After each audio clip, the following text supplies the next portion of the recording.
하나님 아버지, 은혜를 감사합니다. 우리에게 주신 귀한 아침을 기도로 시작하기 원합니다. 성령께서 말씀 통하여 우리를 인도하실 때 온전히 주를 따르며 아버지의 뜻대로 기도하는 우리들 되게 하옵소서. 예수님 이름으로 기도드립니다. 아멘. 찬송가 484장 하나님께 찬양드립니다. 내 맘에 주여 소망되소서. 주 없이 모든 일 헛되어라. 밤에나 낮에나 주님 생각, 잘 때나 깰 때 함께 하소서. 지혜의 주여 말씀으로서 언제나 주 안에 계시소서. 주는 내 아버지, 나는 아들. 주 안에 내가 늘 함께하네.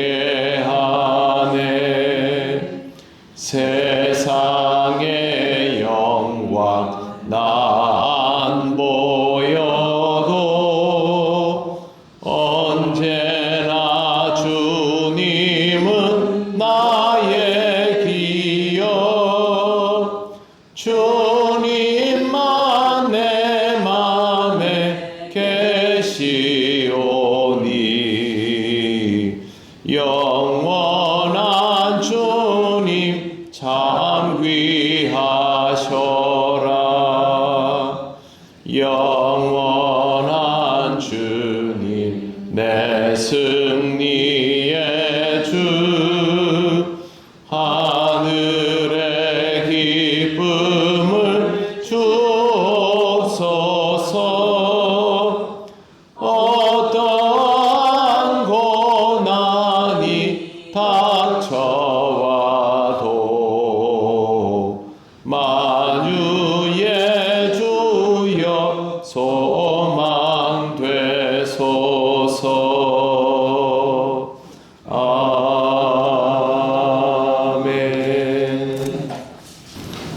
하나님 말씀 사도행전 17장 33절 34절입니다.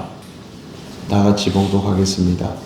이에 바울이 그들 가운데서 떠나매 몇 사람이 그를 가까이 하여 믿으니 그 중에는 아레오바고 관리 디오누시오와 다말이라 하는 여자와 또 다른 사람들도 있었더라. 아멘.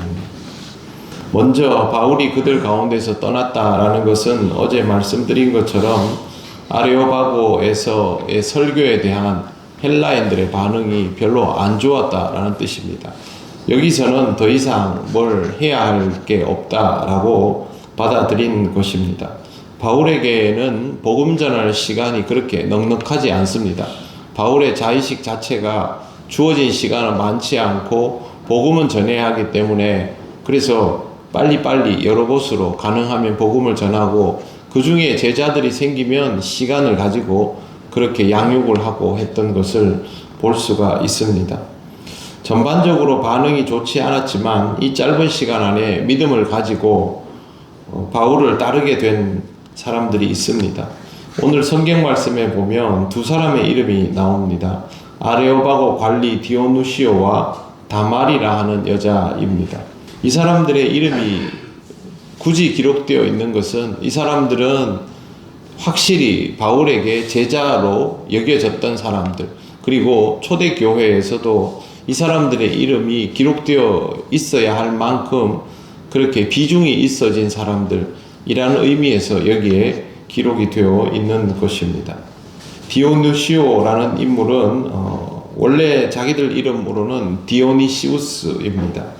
아레오바고 관리라고 되어 있는데 12인으로 구성된 아데네 재판위원회 위원으로 추정이 되고 있습니다. 이러면 상당히 고위급이라고 볼 수 있는 것이죠. 역사가 유세비우스는 이 디오누시오가 최초의 아덴 지역의 감독이었을 것이다 라고 전합니다. 감독이라는 말은 그 지역의 교회들을 이제 합쳐서 지도자, 요즘으로 말하면 뭐 감리교회는 지금도 감독이 있지 않습니까? 우리로 말하면 뭐 노회장 같은 그런 역할입니다. 그런 역할일 것이라고 추정을 하고 있는데요. 요즘 학자들은 이 주장을 받아들이지는 않습니다. 왜 그러냐면 아덴 지역에 교회가 있었다라는 기록이 없어서 그것을 받아들이지 못하는 것입니다. 아덴 지방에 나오는 성도의 이야기는 고린도전서 15장, 16장에 나오는데 아가야의 첫 열매라는 표현이 있습니다. 이 아가야가 아덴에 속한 한 지방인데 그 지방 출신들이 고린도 교회 교인으로 소속되어 있었다라는 뜻이고, 실제로 아덴과 고린도의 거리는 80km 정도 되기 때문에 사실 뭐 쉽게 왕래할 수 있는 거리는 전혀 아닙니다. 하지만 굳이 그 아가야 사람들이 여기 와서 신앙생활을 할 정도면 아덴 지역에 교회가 있었겠느냐라는 것이 학자들의 추측입니다. 정확한 것은 알 수가 없습니다. 2000년 전이기 때문에. 그리고 또 한 사람은 다마리입니다. 헬라어로 읽으면 다마리스인데요. 일반적으로 이 시대의 여성들은 아레오바고의 이 현장에 참석하지 않았습니다. 그래서 여기에 참석하는 사람은 보통은 아주 지위가 높은 매춘부였을 가능성이 높다라고 봅니다. 아주 그 상류층 사람들만 상대하는 그런 매춘부였다고 보고, 또한 학자들은 이 여인이 스토아 학파의 추종자였을 것으로 봅니다. 스토아 학파는 좀 특이하게도 이 시대임에도 불구하고 여성들을 환영했습니다. 자기들하고 같이 와서 논쟁을 하고 뭐 얘기 나눌 수 있도록 했기 때문에 그런 여인일 수 있다라고 불리워집니다. 로마 교회는 나중에 그 둘로 나뉘게 됩니다. 서방 교회, 로마 가톨릭, 그리고 동방 교회, 오르독스 처치로 나뉘게 되는데, 오늘 본문에 나오는 이 두 사람은 동방 교회에서 성인으로 추대됩니다. 그리고 이 디오니시우스의 제자 두 사람, 순교한 두 사람의 제자와 함께 성인으로 추대가 되는데, 그렇다면 이 성경에 나오는 디오누시오가 어떤 형태로든 초대교회에서 비중 있는 지도자였던 것으로 해석을 할 수가 있습니다. 이 짧은 구절에 있는 설명을 여러분에게 드리는 이유가 있습니다. 뭐냐 하면 6세기경에 어떤 책이 나왔는데요. 저자가 디오누시오라는 책이 나왔습니다. 그리고 이 책이 그 당시의 교회 철학에 굉장히 큰 영향을 미치게 됩니다. 그 시대가 이제 교부 철학 시대라고 불리워지는데, 교회 전체에 영향을 미치면서 우리가 이름 들어본 적이 있는 토마스 아퀴나스에게까지 영향을 미치고, 사실상 이 교부 철학에 아주 큰 흐름이 됩니다. 근데 참 웃기는 사실은 종교개혁 이후에 책에 관한 학문이 발전합니다. 문헌학이라고. 이게 발전을 하면서 디오누시오의 글을 이제 연구를 하다 보면서 이 사람 글이 아니다라는 게 밝혀집니다. 디오누시오가 쓴 것이 아니라 주후 한 3세기경에 시리아에 있는 사람이 디오누시오의 이름을 빌려다가 쓴 책인데, 사람들이 이거를 당연하다는 듯이 디오누시오의 책으로 받아들이고 그걸 가지고 공부를 하고 연구를 하면서 중세시대 전체를 지배하는 교부 철학이 나오게 된 것입니다.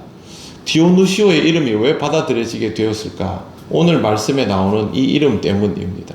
디오누시오에 대해서 알려진 것 하나 없지만 그의 제자들도 성인으로 추대를 받고, 디오누시오가 이미 초대교회 지역에서는 영향력 있는 인물로 드러나게 되었기 때문이죠.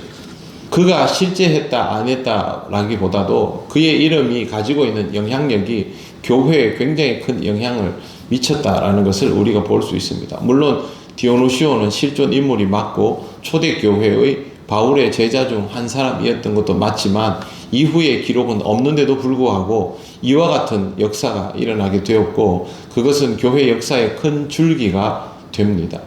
바울은 아덴에서 겨우 이 두 사람의 이름을 거명할 수 있을 만한 정도의 짧은 연설의 시간밖에 없었습니다. 그러나 하나님께서는 이 두 사람을 통해서 또 다른 경로로 하나님의 역사를 다른 방식으로 이어가신 것을 우리는 역사 속에서 확인할 수 있습니다. 하나님이 어떤 방식으로 복음이 확장되게 하실까? 어떤 방식으로 제자들을 양육시키며 교회를 견고하게 세워나가게 하실까? 모릅니다. 어느 지역에 복음이 뿌리 내려질까? 어떤 지도자가 나오게 될까? 모릅니다. 사람이 노력하는 것과는 다른 방식의 역사가 하나님께는 항상 있어 왔기 때문입니다. 결국 세상에서의 실패와 성공은 하나님께서 섭리하시는 도구라는 것을 우리는 여기서 다시 한번 확인할 수 있습니다. 우리 교회에 어떤 사람이 교회에 가장 중대한 영향을 미치는 지도자가 될 수 있을까? 우리 교회에 어떤 인물들이 앞으로 배출되어서 이 시대뿐만 아니라 다음 시대에도 이 교회를 지탱하게 될까? 우리는 장담 못합니다. 우리는 그리스도인으로서 우리가 할 수 있는 최선을 다하는 것이고, 그 위에 하나님의 놀라운 역사가 펼쳐지면 우리는 그걸 통해서 이런 경험들을 할 수 있게 되는 것입니다.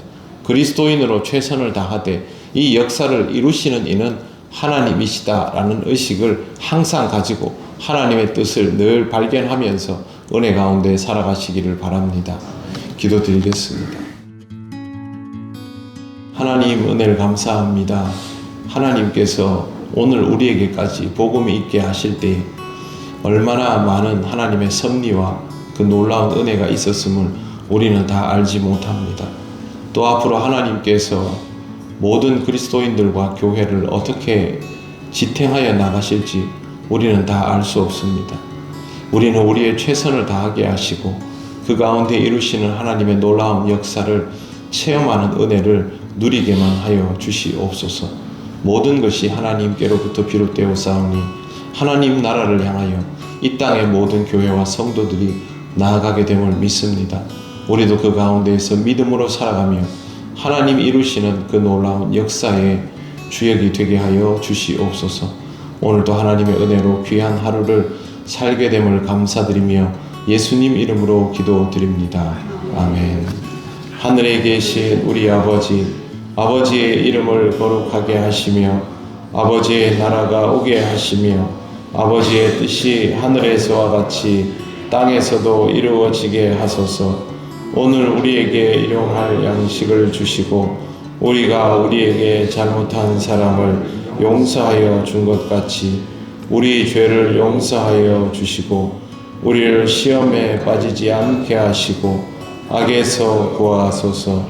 나라와 권능과 영광이 영원히 아버지의 것입니다. 아멘.